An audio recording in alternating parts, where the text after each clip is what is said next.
الحمد لله رب العالمين والصلاة والسلام على سيد الأنبياء والمرسلين أما بعد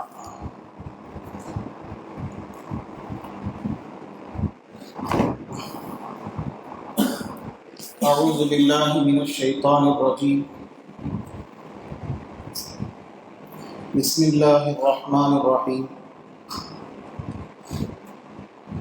سبحان الذي أسرى بعبده ليلا من المسجد الحرام إلى المسجد الأقصى الذي باركنا حوله لنريه من آياتنا إنه هو السميع البصير صدق الله العلي العظيم. معزز سامعین اکرام، قابل قدر بزرگوں اور عزیز دینی بھائی،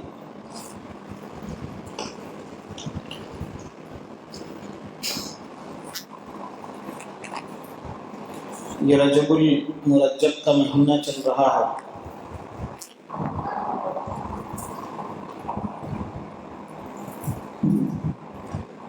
اور اس کا بھی آخری عشرہ شروع ہونے والا ہے۔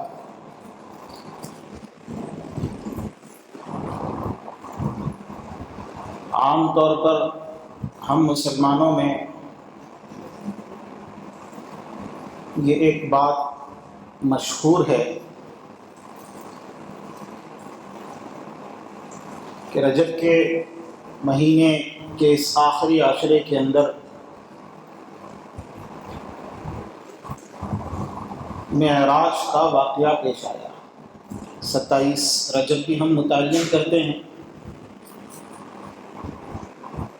اس میں تو کوئی شک نہیں کہ شب معراج کا واقعہ پیش آیا ہے، لیکن علمی اعتبار سے، دلائل کے اعتبار سے کوئی تاریخ متعین نہیں کی جا سکتی، حتیٰ کہ مہینہ بھی متعین نہیں کیا جا سکتا، لیکن ہم لوگوں میں مشہور ہے یہ بات۔ اس لیے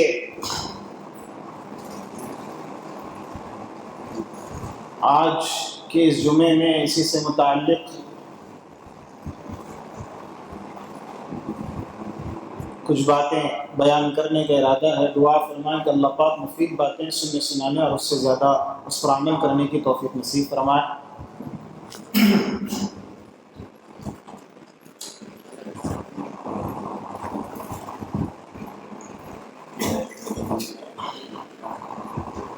جناب نبی کریم حضرت محمد مصطفیٰ صلی اللہ علیہ وسلم کا سب سے بڑا معجزہ تو قرآن ہے۔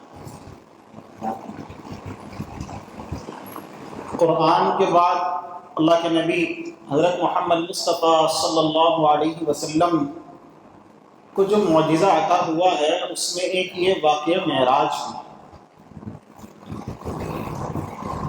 اللہ کے نبی حضرت محمد مصطفیٰ صلی اللہ علیہ وسلم خاتم الانبیاء، تمام نبیوں کے امام بھی ہیں اور آخری نبی بھی ہیں، خاتم الانبیاء۔ اللہ کے نبی حضرت محمد مصطفیٰ صلی اللہ علیہ وسلم کے بعد اب کوئی نبی آنے والا بھی نہیں،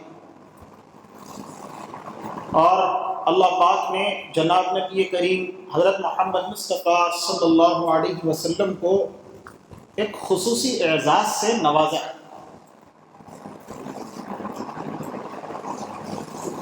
جو فضیلت اللہ کے نبی حضرت محمد مصطفیٰ صلی اللہ علیہ وسلم کو حاصل ہوئی، وہ فضیلت کسی اور کو حاصل نہیں ہوئی۔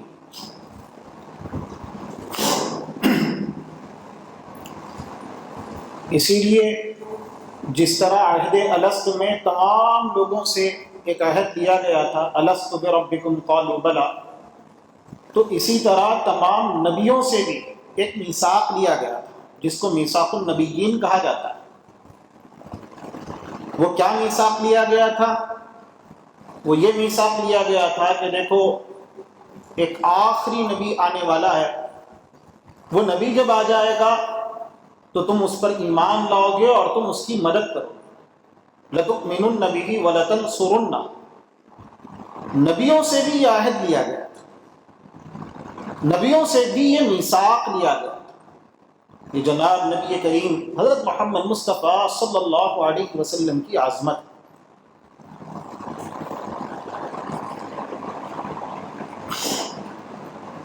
اسی لیے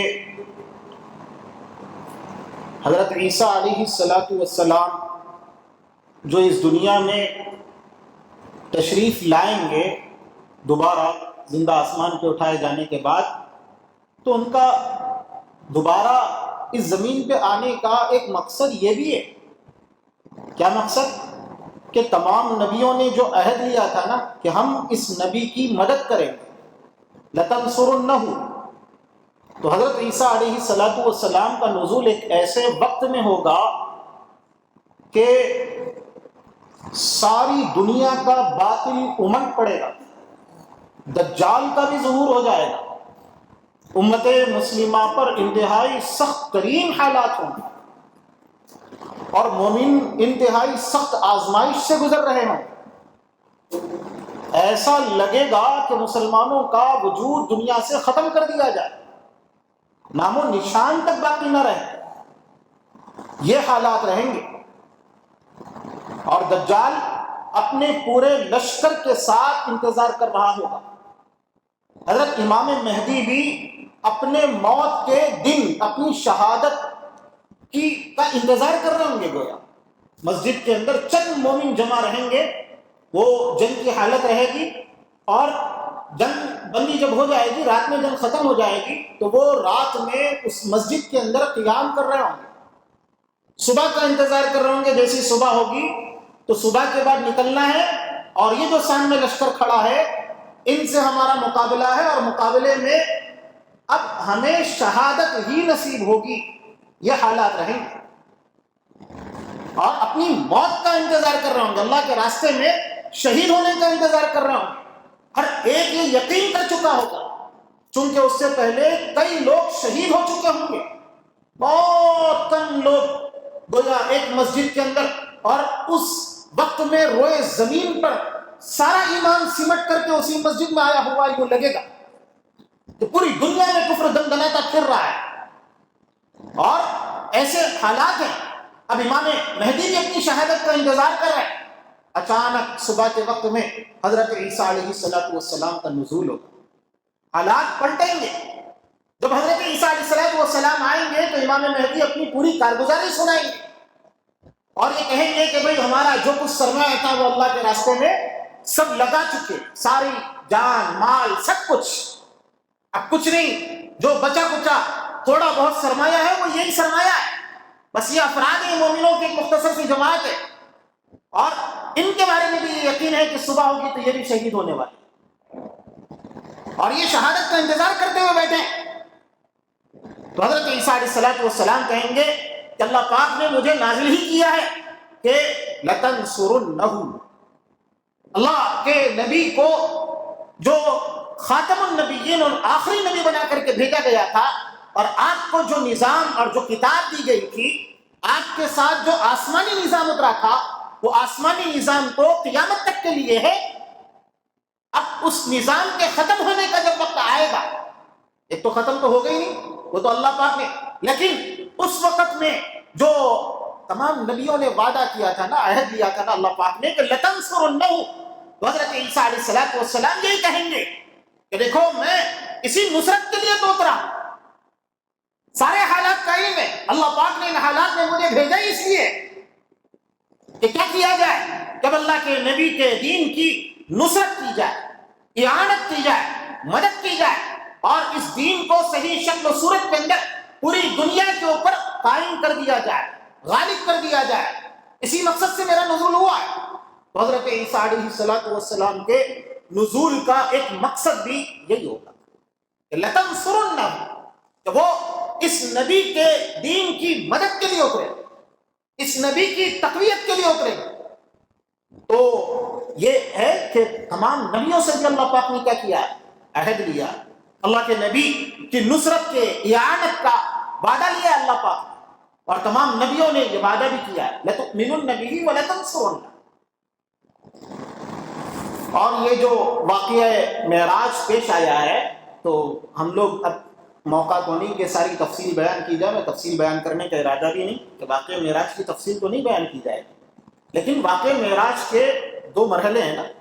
ایک مرحلہ تو مسجد حرام سے لے کر کے مسجد اقصیٰ تک کا ہے. سبحان الذی اسریٰ، ابھی میں نے جو آیت پڑھی اس کے اندر یہی مضمون ہے کہ پاک ہے وہ ذات جو اپنے نبی کو مسجد حرام سے مسجد اقصیٰ کی طرف لے کر کے گئی، اور پھر مسجد اقصیٰ سے اوپر ساتوں آسمانوں کا سفر ہوا، اور پھر اس کے بھی اوپر کہاں تک گئے ہم نہیں سمجھ سکتے، اور ہمارے ادراک سے وہ ماورا چیزیں.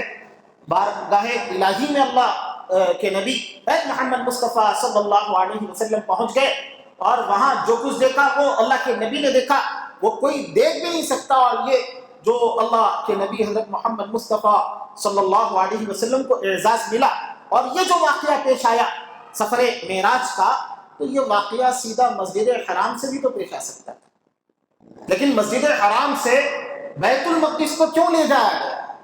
بیت المقدس کو لے جا کر کے وہاں سے کیا کیا گیا کہ آسمانوں کا سفر ہوا ہے.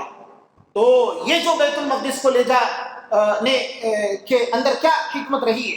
اس کے اندر یہی حکمت رہی ہے کہ دیکھو اللہ کے نبی حضرت محمد مصطفیٰ صلی اللہ علیہ وسلم کی آمد سے پہلے حق کس کے پاس موجود تھا؟ سارے نبی جو آئے تو وہ بنی اسرائیل کے پاس آئے. تورات کا جو نزول ہوا تو وہ بنی اسرائیل میں ہوا. اسی سورت کے اندر جب یہ سفر معراج کے واقعے کی جو آیت ہے، اس آیت کے فوراً بعد حضرت موسیٰ علیہ السلام کا تذکرہ ہے کہ ہم نے موسیٰ علیہ السلام کو کیا کتاب دی. تو یہ تذکرہ کیوں ہے؟ یہ تذکرہ اسی لیے ہے کہ اللہ کے نبی کی آمد سے پہلے اصل جو کتاب تھی وہ تورات، اصل جو کتاب تھی وہ تورات تھی. زبور جو آئی تو زبور کے اندر ذکر و اذکار، اوراد وغیرہ کچھ اس طرح کی چیزیں تھیں، لیکن زبور بھی تورات ہی کو کی تائید کے لیے ہوتی تھی. انجیل بھی دراصل اس کے اندر بعض وغیرہ کی باتیں زیادہ تھیں، لیکن اس کے اندر بھی کوئی نیا مضمون نہیں تھا. وہی جو تورات کا مضمون ہے، تورات ہی اصل کتاب، تورات کے جو مضامین ہیں وہی مضامین تھے. البتہ انجیل کے اندر بعض و نصیحت کے مضامین تھوڑے سے زیادہ ہو گئے تھے. تو اب جب اللہ کے نبی حضرت محمد مصطفیٰ صلی اللہ علیہ وسلم آ گئے اور قرآن اتر گیا، تو قرآن کے اترنے کے بعد یہ اعلان تھا کہ اب اللہ کے نبی سے پہلے آسمان سے جتنی کتابیں اتری تھی اور جن جن قوموں کو جو جو فضیلت دی گئی تھی، وہ ساری فضیلتیں منسوخ، وہ سارا نظام منسوخ، وہ کتاب منسوخ. تورات کی منسوخی کا اعلان تھا. بنی اسرائیل کے جتنے نبی آئے وہ سارے نبی عام طور پر یہ ملک شام کے اندر آئے، اور بیت المقدس ان کا مرکز رہا. تو اللہ کے نبی محمد مصطفیٰ صلی اللہ علیہ وسلم جب آ گئے، تو اب گویا وہ یہ نبی جتنے نبی آئے تھے ان کی ایک تقریب منعقد ہوئی، اور وہ تقریب منعقد کر کے اعلان کروایا گیا کہ دیکھو اب اللہ کے نبی آ گئے. تو جب اللہ کے نبی آ گئے تو اب قیادت عالم اللہ کے نبی کی طرف منتقل ہو. عالم کی قیادت اب اللہ کے نبی کی طرف منتقل ہوگی. پہلے تو کہا تھا کہ انی فضلتکم علی العالمین، بنی اسرائیل سے اللہ پاک نے کہا تھا کہ دیکھو میں نے عالمین پر تم کو فضیلت دی ہے، فوقیت دی ہے. یہ فضیلت و فوقیت ختم، یہ اعلان تھا. اب یہ بات تھی کہ دیکھو اب عالم کے اوپر قیادت چلے گی تو اللہ کے نبی کی چلے گی. اور ہوا بھی ایسے.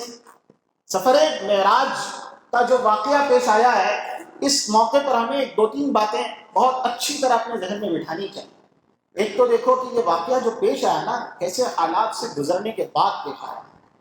اللہ کے نبی محمد مصطفیٰ صلی اللہ علیہ وسلم پر کس طرح کی آزمائشیں آئی، کس طرح کی آزمائش. آپ کے دونوں سہارے ختم کر دیے گئے. حضرت خدیجہ رضی اللہ تعالیٰ عنہ کا بھی انتقال ہو گیا، حضرت ابو طالب کا بھی انتقال ہو گیا. اور کیسے حالات سے اور کیسی آزمائشوں سے گزرے. اللہ کے نبی کے سارے بدن کو لہو لہان کر دیا گیا، خون سے تر بتر پورا جسم ہو گیا اللہ کے نبی کا. گلی کے اوباش کتوں نے کنکر پتھر مار کر کے کیا کیا کہ اللہ کے نبی محمد مصطفیٰ صلی اللہ علیہ وسلم کو زخمی کر دیا. یہ حالات ہیں، کوئی پرسان حال نہیں. ایسے حالات میں جب یہ قربانی کی ایک انتہا ہو گئی تو ایک انتہا ہونا، اور یہی اصل کمال، یہی اصل کمال ہے کہ اللہ کے لیے صحابہ کرام نے جو قربانیاں دی تو ان قربانیوں کے بعد انعام کے طور پر اللہ پاک نے کیا کیا ہے؟ بلندیاں نصیب کی. اللہ کے نبی محمد مصطفیٰ صلی اللہ علیہ وسلم کو جو معراج نصیب ہوئی ہے، تو وہ معراج تو آپ نے یہ جو 10 سال 11 سال 12 سال 13 سال جو قربانی کے آپ نے گزارے کنگن بن کر کے، اور آپ نے جو گویا ثابت کر دیا اور آپ نے دکھلا دیا ساری دنیا کو کہ ساری دنیا مل کر بھی اللہ کے نبی کو خرید نہیں سکتی۔ آئے تھے نا ابو طالب کے پاس، کیا چاہیے؟ سرداری چاہیے تو سرداری دیں گے، مال و دولت چاہیے تو مال و دولت دیں گے، پورے عرب کی حسین ترین لڑکیاں لا کر کے اللہ کے نبی کے قدموں میں اور اللہ کے نبی کے نکاح میں دے دیں۔ کیا چاہیے؟ منہ تو کھولو، اگر سرداری چاہتے ہو تو سرداریاں بھی دے دی جائیں گی۔ اللہ کے نبی نے کیا کہا تھا کہ ایک ہاتھ میں سورج رکھ دو اور ایک ہاتھ میں چاند رکھ دو، میں اپنے موقف سے 1 انچ ہٹنے کے لیے تیار نہیں ہوں۔ تو اس کے بعد جو طوفان بدتمیزی کھڑا کیا گیا، اور اس کے بعد اللہ کے نبی حضرت محمد مصطفیٰ صلی اللہ علیہ وسلم نے خود گویا اللہ کے سامنے جو دعا کی ہے نا اس موقع پر، طائف کے موقع پر، وہ دعا میں غور کرنے سمجھ میں آ جائے کہ یہ کہا کہ اللہ زمین ساری میرے اوپر تنگ کر دی گئی ہے، لیکن اگر آپ راضی نہیں ہیں تو مجھے اس سے کوئی فرق نہیں پڑتا۔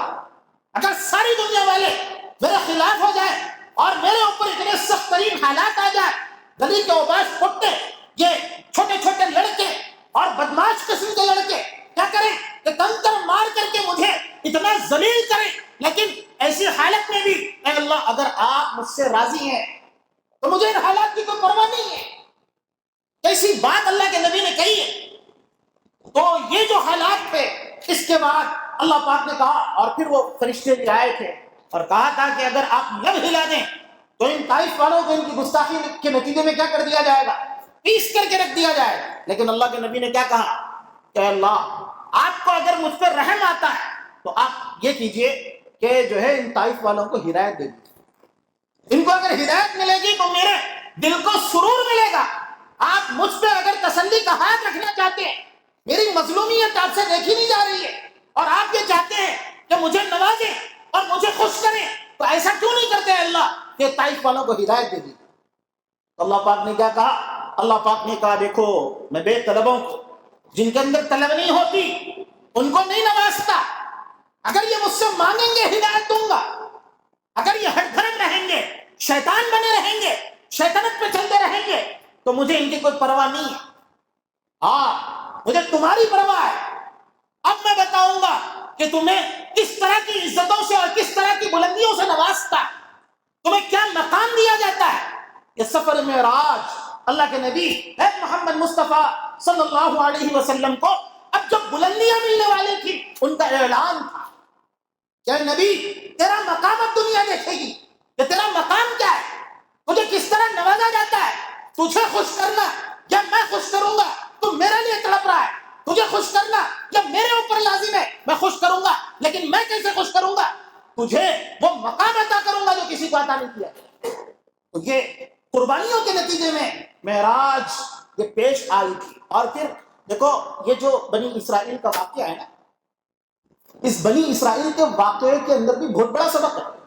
معراج کی جو سفر معراج کی چھوٹی سی جو ایک آیت ہے، اس آیت کے بعد پوری بنی اسرائیل میں جو واقعات ہیں آپ اٹھا کر کے دیکھ لیجیے، یہودیوں کے واقعات ہیں، گویا اس میں یہ حکمت ہے اور گویا یہ بتایا جا رہا ہے مسلمانوں کو کہ دیکھو بیت المقدس جو اتنا مقدس مقام تھا اور بنی اسرائیل کو یہ جو فضیلت دی گئی، اور اب اس کی حفاظت کی ذمہ داری اللہ کے نبی کو سونپی گئی، اور وہ جو قیادت عالم بنی اسرائیل کو جو عالم پہ فضیلت ملی تھی، آج امت محمدیہ سے کہہ دیا گیا ہے کنتم خیر امت، اور ان کو فضیلت دی گئی ہے۔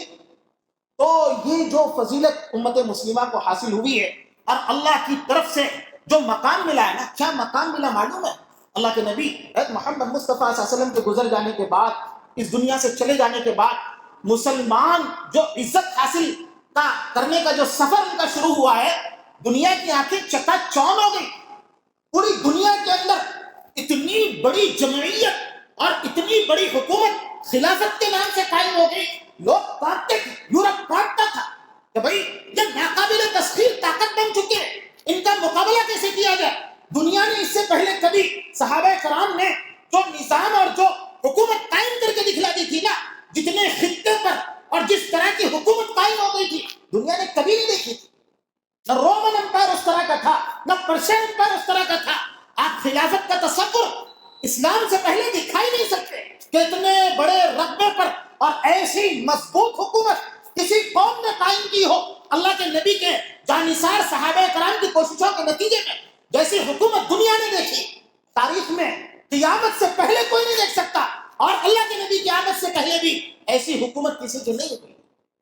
یہ تو یورپ والے تھے نا، یہ چھوٹے چھوٹے بادشاہتوں میں بٹے ہوئے تھے، ان کی سمجھ میں نہیں آتا تھا کہ ارے یہ تو ناقابل تسخیر ہو گئے، اب ہمارا تو گویا پہیا جام ہو گیا، ختم ہو گیا، اب کیا کریں؟ یہ ان کی سوچ تھی۔ اللہ پاک نے ایسی طاقت، یہ جو سیاست بھی تھی نا، اللہ پاک نے ہر طرح کی قوت اللہ کے نبی کو عطا کی، ساری دنیا پہ غلبہ اللہ کے نبی کا ہو گیا، اور قیامت سے پہلے بھی رہا۔ لیکن اسی بنی اسرائیل کے اندر یہ بات بھی ہے، دیکھو بنی اسرائیل کے ساتھ بھی ہمارا یہ معاملہ ہے کہ جب تک وہ لوگ ہمارے مطیع رہے، فرما بردار رہے، ہم نے ان کو عزتیں دی، لیکن جیسے ہی انہوں نے یہ جو حق کا راستہ ہے نا، حق کا راستہ قربانیوں کے بغیر کوئی نہیں چل سکتا، قربانی لازمی چیز ہے۔ اسی لیے صحابہ کرام نے بھی یادگار بنا دیا تھا ہجرت کو۔ ہمارا اسلامی سال بھی شروع ہوتا ہے تو کس سے شروع ہوتا ہے؟ ہجرت سے شروع ہوتا ہے۔ تو یہ بتایا گیا تھا، دیکھو اللہ کے نبی کے نظام کو اونچا اٹھانے کے لیے تم لوگ اپنی قربانیاں پیش کرتے رہو۔ اللہ کے نبی کو بھی اتنا اونچا مقام ملا، معراج ملی، تو قربانیوں کے نتیجے میں ملی، قربانیوں کے نتیجے میں ملی۔ یہ عزت اگر باقی رہے گی تو یہ عزت بھی باقی رہے گی، تو تمہیں اللہ کے لیے یہ قربانی دینی ہوگی کہ اللہ کے نبی کو جو نظام آسمان سے ملا ہے اس نظام کو اونچا اٹھاتے رہو۔ تم جب تک اونچا اٹھاتے رہو گے تو پوری دنیا تمہارے قدموں میں رہے گی، کوئی تم کو زیر نہیں کر سکتا، اور ہوا بھی یہ۔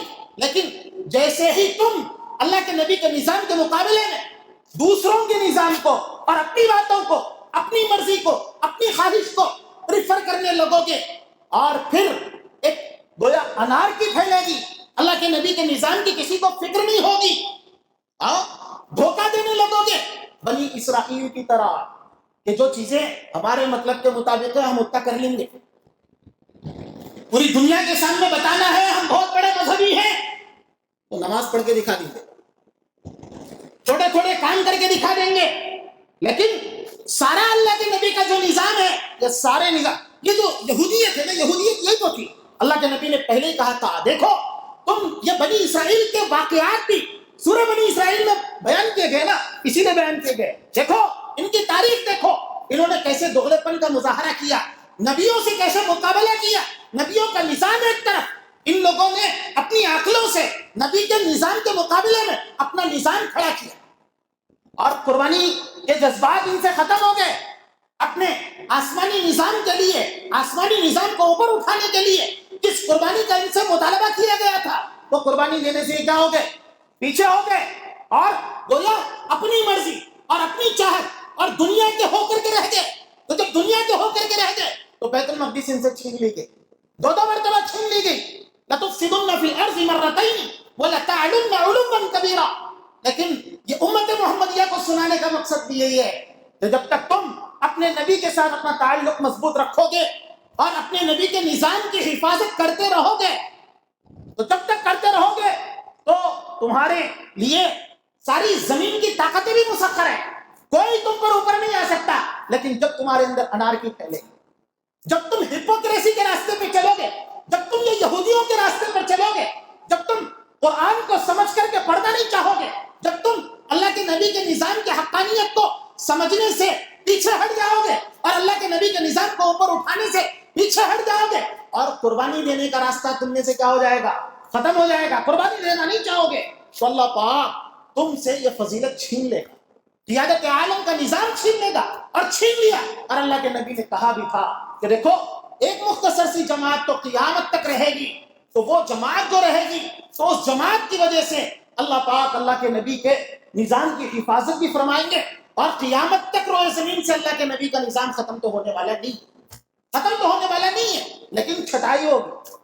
جو لوگ جس کو فجور کے راستے پہ چلیں گے، نفاق کے راستے پہ چلیں گے اور قربانی دینے سے کترائیں گے، اللہ کے نبی کے نظام کو اونچا اٹھانے سے گویا ان کی ہمتیں مات پڑ جائیں گی، اور وہ دنیا کے اندر شان و شوکت کے ساتھ اور عیش موج مستی، بس یہی ان کا مقصد بن جائے گا، اور یہودیوں کی طرح سے وہ دنیا کے مال و دولت پہ پن پڑیں گے، اور ان کو گویا آسمانی نظام کی کوئی فکر نہیں ہوگی، تو پھر اللہ پاک ذلیل کریں گے تم کو، اور ان یہودیوں کے ہاتھوں ذلیل کریں گے۔ اور پھر لیکن اس کے اندر سے مخلصین الگ ہو جائیں، اور مخلصین سے امت مسلمہ کبھی خالی نہیں رہے گی۔ اب دیکھ لو کہ آج یہ جو مخلصین ہیں، ان کے بارے میں اللہ کے نبی نے اسی زمانے میں کہا، اپنے زمانے میں، جبکہ تصور نہیں کر سکتا تھا کوئی کہ یہودیوں کے ساتھ بھی ہمارا کوئی مقابلہ ہو سکتا ہے، لیکن اللہ کے نبی نے کہا تھا کہ ایک وقت آئے گا کہ سارے روئے زمین میں جب فساد پھیل جائے گا، ایمان سمٹ کر کے ملک شام کی طرف کو آ جائے گا۔ اور اللہ کے نبی نے صاف صراحت کے ساتھ کہا، صحابہ نے کہا کہ وہ جو جماعت جس کے بارے میں آپ بار بار کہتے ہیں کہ یہ باطل سے لڑے گی، مقابلہ کرے گی، وہ جماعت کہاں ہوگی؟ تو اللہ کے نبی نے کہا تھا کہ دیکھو وہ جماعت اپنا سب کچھ لٹا کر کے اللہ کے لیے ایمانی طاقت بن کر کے وہ کیا کریں گے کہ ملک شام میں اللہ کے نبی کی حفاظت کے لیے وہ سپاہی بن کر کے کھڑے ہو جائیں گے، ایک مضبوط اور ایک آہنی دیوار بن کر کے کھڑے ہو جائیں گے۔ اور اللہ کے نبی نے کہا تھا کوئی ان کو ذلیل نہیں کر سکتا، دنیا کی کوئی طاقت ان کو ذلیل نہیں کر سکتی۔ اور اللہ کے نبی نے یہی کہا تھا کہ دیکھو اس کے بعد اللہ پاک اسی حالت میں وہ رہیں گے کہ ان کی نصرت اترے گی، امام مہدی آئیں گے، حضرت عیسیٰ علیہ السلام آئیں گے۔ جب عیسیٰ علیہ السلام آ جائیں گے تو اللہ کے نبی کے بارے میں جو وہ کلمات کہے گئے تھے نا، هو الذی ارسل رسولہ بالہدی ودین الحق لیظہرہ علی الدین کلہ، کہ پوری دھرتی پر کوئی قوم ایسی نہیں ہوگی جو اللہ کے نبی پہ ایمان نہیں لائے، جو حضرت عیسیٰ علیہ السلام پہ ایمان نہیں لائے، اللہ کے نبی پہ ایمان نہیں لائے گی۔ ساری دنیا کے اندر اللہ کے نبی محمد مصطفیٰ صلی اللہ علیہ وسلم کی نبوت کا اظہار ہو جائے گا، اور پھر ساری دنیا میں ایمان پھیلے گا۔ یہ دن بھی اب آنے والے ہیں، لیکن اس سے پہلے جو حالات ہیں، یہ حالات ہماری بدعمالیوں کا نتیجہ ہے۔ اللہ کے نبی محمد مصطفیٰ صلی اللہ علیہ وسلم سے ہم نے اپنا جو تعلق کمزور کر لیا ہے، اس کمزوری کی وجہ سے عام طور پر پوری دنیا میں مسلمانوں پر حالات ہیں۔ تو ہمیں یہ چاہیے کہ اللہ کے نبی کے سفر معراج کے واقعے سے سبق حاصل کریں کہ دیکھو اللہ کے لیے قربانیاں کس طرح کی جاتی ہیں۔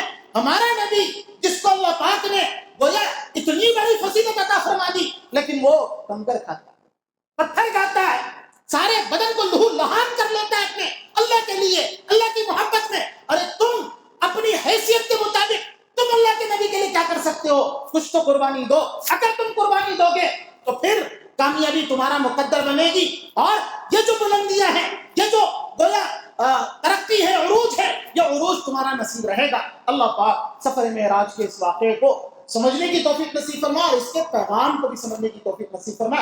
ایک بات کہہ کر کے میں اپنی بات کو ختم کر دیتا ہوں۔ اللہ پاک نے سفر معراج میں جو سب سے بڑا تحفہ اللہ کے نبی کو دیا ہے، وہ تحفہ کیا دیا ہے؟ نماز کا تحفہ دیا ہے۔ گویا اللہ کے نبی نے اللہ پاک سے یہ کہا ہوگا، اللہ آپ نے تو مجھے اتنی بلندیوں سے نواز دیا، ہاں کسی نبی کو بھی یہ مقام نہیں ملا کہ وہ کیا کریں، دیدار کریں اللہ کا۔ اللہ کے نبی کو اللہ کے دیدار سے بھی مشرف کر دیا گیا، ہاں تو اتنے بڑے مقام سے آپ نے مجھ کو نوازا، تو میری امت کا کیا ہوگا؟ میری امت کو بلندیاں کیسے نصیب ہوں گی؟ تو وہ تو احکام سورہ بنی اسرائیل میں پورے بیان کیے گئے، تو وہ تو ان احکام کی طرف کو تو دھیان دینا ہی دینا ہے، تو ان احکام کے وہ تو ہے ہی، لیکن اس کے علاوہ اللہ کے نبی کو ایک خاص تحفہ دیا گیا نماز کا، کہ دیکھو اپنی امت سے جا کے کہو مسجد وقت کرے، ہاں سجدے کرو، اللہ کی قربت پاؤ۔ جو اللہ کے جتنا قریب ہونا چاہتا ہے، اللہ سے اپنا جتنا تعلق مضبوط کرنا چاہتا ہے، بلندیوں کے لیے اللہ پاک سے مدد حاصل کرنا چاہتا ہے، تو وہ نماز کے ذریعے سے مدد حاصل کرے۔ جب تک وہ نماز سے اپنا تعلق صحیح نہیں کرے گا تو ظاہری طور پر تو اس کی ایمان کا کوئی پتہ ہی نہیں چلے گا۔ ایمان کی سب سے بڑی دلیل اس کی نماز ہے۔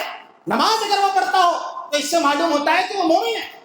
مومن کا اظہار ہی نماز سے ہوتا ہے، ایمان کا اظہار عملی صورت میں نماز سے ہوتا ہے۔ تو یہ کہا کہ دیکھو اگر تم بھی بلندیاں چاہتے ہو، ترقی چاہتے ہو، عروج چاہتے ہو، تو نمازوں سے اپنے مولا کا تعلق مضبوط کرو۔